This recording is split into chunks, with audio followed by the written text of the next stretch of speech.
برك بلي كأس أفريقيا غيولي يتنظم كل 4 سنوات.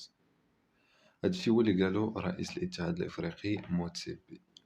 قال بان هاد النسخة غادي تلعب في المغرب، والنسخة التالية في 2027 غادي تنظم في كينيا واوغندا وتنزانيا على ما اظن، والنسخة اللي من وراها غادي تنظم في 2028.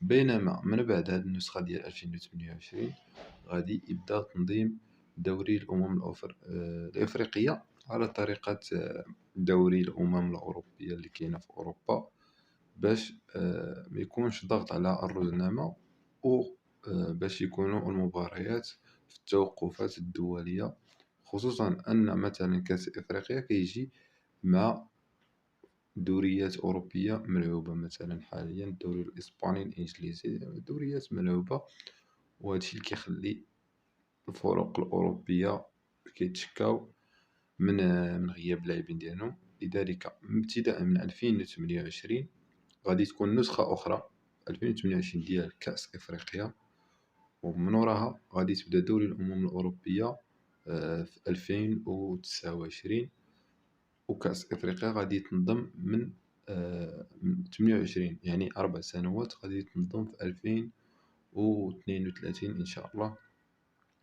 وهذا الشيء اللي قال رئيس الاتحاد الافريقي. بالنسبه للجوائز قال بانه غادي تكون هنالك يعني جوائز اضافيه، او انه يرفعوا المبلغ ديال الجوائز. وكذلك بالنسبه للبطولات الافريقيه غادي يكون هنالك تحديد الجوائز ديال الانديه، اي دوري الابطال، دوري ابطال افريقيا وكأس الاتحاد الافريقي غادي يرفعوا من قيمة الجوائز. آه، ابتداء من